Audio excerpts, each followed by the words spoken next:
again. Well, it's Saturday afternoon and we're coming up to the end of the tournament in a couple of hours' time. We've been doing the Scrolls tournament, which is by reputation probably the most difficult of the whole lot. And while I've been fiddling around with it, I thought I would show you why it's difficult. Because people say, okay, it's difficult, how come? This is my number 2 city. I'm doing quite nicely in the Sorcerers and Dragons. I have sort of shuffled things around, and I've just managed to make enough room to get this campus fully expanded in a week or two's time when I get all the goodies I need to do it. It's been tight, but it's not impossible. Remember, when you're doing your pest races before this, try to build square, the settlement. You will be needing a square settlement in Sorcerers. Righty, well, just let's zoom in on the inventory drop, shall we? Over there. Those are our standard goods. Let's just make a screenshot of them. Well, by reputation, there are 5 of these that are considered to be easy. Steel, planks, crystal, silk, and elixir. Now, you might want to know what makes the other ones difficult. So, Scrolls is a perfectly good province in which to demonstrate this. Let's go and look at a typical encounter in the Scrolls province. Righty, let's see what we can find, shall we? This one will do. There are 4 kinds of enemy that you will find in the Scrolls province. Here they are. You have the light-ranged Mistwalker. You also have the light-ranged Ranger. You have the Mage Priest. And you have the heavy-ranged Orc Deserter. Well, let's take a screenshot of this and go and move it over onto my artwork page, and then we'll go and have a look to see where the problem comes from. Well, there you go. They're the 4 types, and we'll just remove that one to make it easier. Now I want to go back, and I want to go and pick up from one of my military buildings. I want to go and pick up the 5 types of troops and bring them over here. So let's go fetch them. Let's go into the barracks. And let's go to the army camp. Now I'm going to capture this picture as well and take it across to my art page. Let's paste that here, shall we? There we go. Right, well, I haven't got a mercenary camp in that number 2 city. I've got a barracks and I've got a training ground. And there you have light melee, light range, you have mage, you have heavy melee, and you have heavy range. Now I'm just going to tidy this up a little bit. Now I have just trimmed it down so it's easier to work around it. Now what you've got to understand, first of all, when you are fighting against a unit of the same kind, the strength is equal, for which we will use a yellow box. So if a mage was fighting against another mage, all other factors equal. If you haven't got ancient wonders to boost you, then you'll be losing more or less 1 for 1 in fights, you see. Now, where are your units effective? The answer is they are effective against the 2 units on their right hand side. And we'll use a nice green arrow to show that, you see. So if your mage is fighting against other units, she will take out the treant and she'll take out the golem, or if you're a human, she'll take out the paladin, or she'll take out the mortar, or she'll take out any others from the training grounds or the mercenary camp, or the ones you find in the provinces that way. Okay. However, she is not effective against the 2 kinds on her left. They will take her out. So for that we're going to use a red arrow. So there you get the idea. If we're looking at the mage units, they are good against these and they're bad against those. Okay.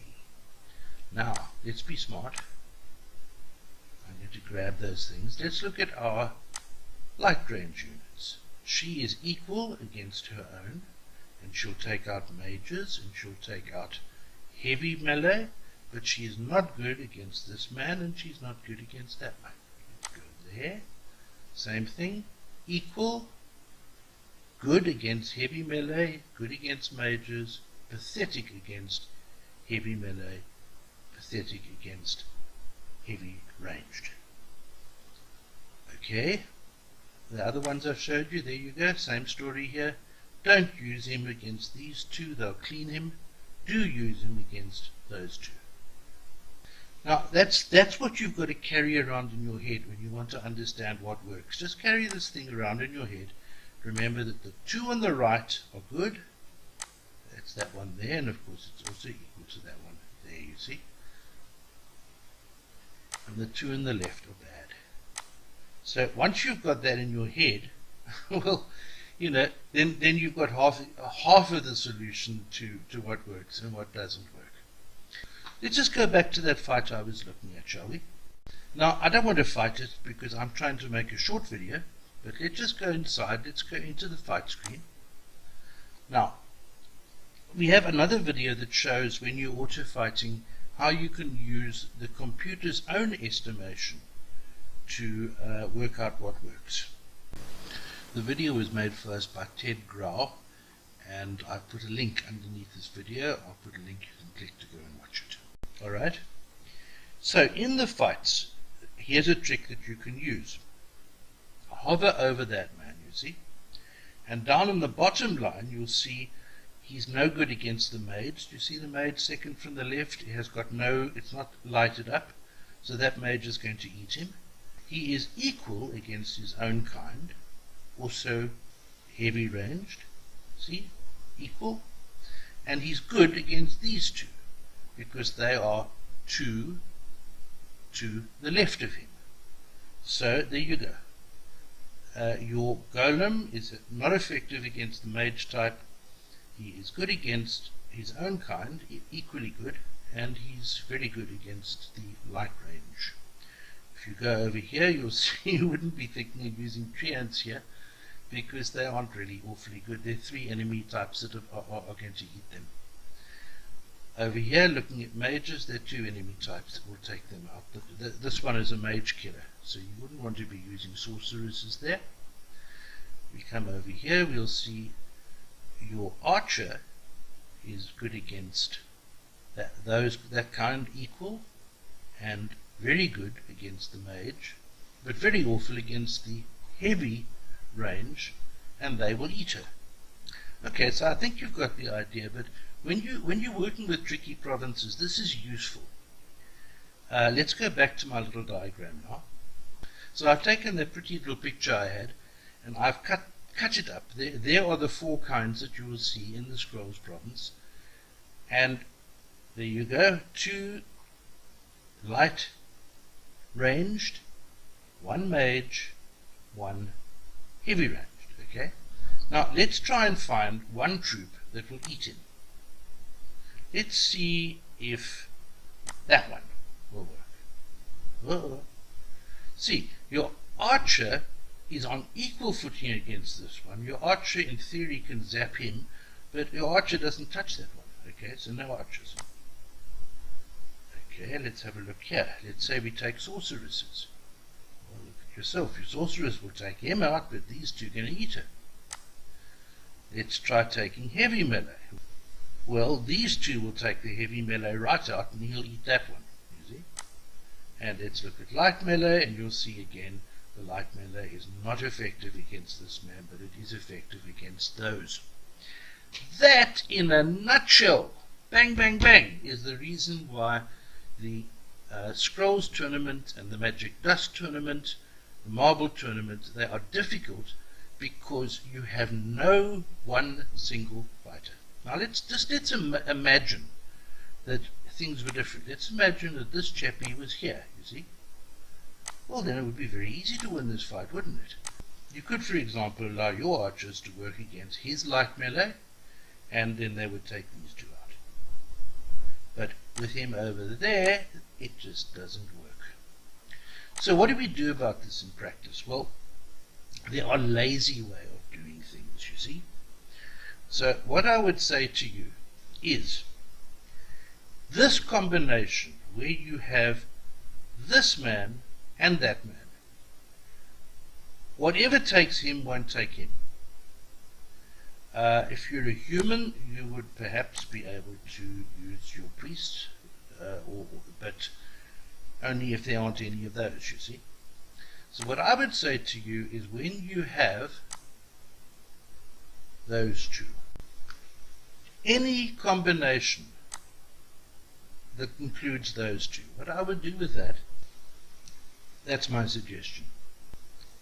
If you don't have one of this guy or that one, then you can auto fight. So for example, if you have this combination of light range plus heavy range, you can win them if you've got nice strong golems, because you use a golem, your golem will fight against the man of his own strength, and of course he will be very effective against the light range. I wouldn't do it if there are more than two of the enemy kind against you, but if there's only one, or perhaps even two on day 1 and 2 and 3, then you could certainly still auto fight that. So what I would do there is auto fight with heavy melee. Okay, let's move that away.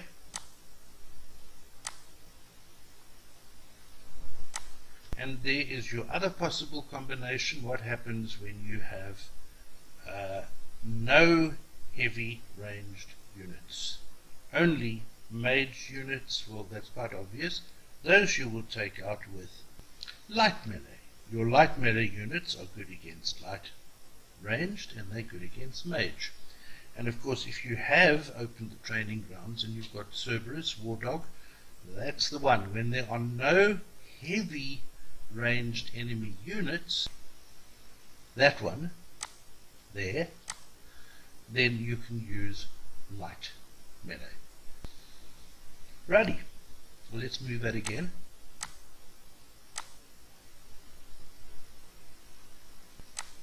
So there you go. I've moved them all over here now, and there are your options. If you want to be lazy and you want to rush through this Scrolls tournament, it's a difficult one. Just cater anything where you see those two faces in the enemy. Don't, or manual fight it. If you're fussy and finicky and you've got time, go for the manual fight. But if you haven't got time, cater those when you see this face and that face. If you don't see that face, but only these two, auto fight with heavy melee. And if you don't see that face, but only these two, auto fight with light melee. I'm not going to tell you this is a tremendously professional way of doing it, because it isn't. But if you're in a hurry and you do want to get your knowledge points, and you do want to get your rune shards and your shard fragments, so you want to be able to make a showing at this tournament, though your losses are going to be horrendously high, because it is an unsuitable tournament, because the enemy are of all different kinds and there is no natural fighter to use against them. But if you want to make a showing at this tournament and just grab yourself 50 knowledge points and grab 20 relics and grab some root shards, well, this is the way to do it, for me. Others will show you better, more accurate ways of doing it if you have time in your hand. Certainly nothing beats a manual fight or a semi-auto fight, but if you want to just cruise through this tournament, clickety-click, clickety-click, clackety-clack in 20 minutes, cater these and auto fight those with one combination and auto fight those with another. Obviously, from time to time, you will find two priests. For those you will take out, obviously, with the unit that works best against them. But other than certain very specialized combinations that an expert will know, for an ordinary fighter, this approach is far from ideal, but it does work. Well, here's the answer to the question that we asked right at the beginning, which was, which provinces are difficult and which ones are easy? What makes a province difficult? What makes it easy? Well, the answer is quite simple. The enemy units must be adjacent. In this picture, they're not. So there's no one single unit type to be used. And if you mix and match and you decide, well, I'll take some archers to take out the mage, and I'll take some golems to take out the other one, and you mix and match, auto fight will get it all confused and send the wrong troops after the wrong ones, and then your heavy losses in this province will be even heavy. In this example, on the other hand, the provinces are adjacent. and therefore finding a suitable troop type will be much easier. Good, well thanks for being with us. Don't forget, Elvenar Platinum Leaf is the biggest independent Facebook group that deals with Elvenar. We do not have any representatives or staff of any games working for us. We have 230 what we call info tips, which are little nuggets of Elvenar information on all different kinds of subjects, from the very basic to the most complicated. And we have more than 100 videos, and you're very welcome to come and join us there. I'll put a link below this video, and I'm also going to put a link there for our what we call quick pick. We do one every week for each tournament type. Again, based not for the professional, not for the very highly skilled fighter. This is a guide for auto fights, which Timon tells us is about 70% of all players. And it's just basic stuff. It's just what I showed you now, quick and easy. And we put out one every week for every different tournament type with specific information for that week. So come and join us on Facebook then. See you around. Bye.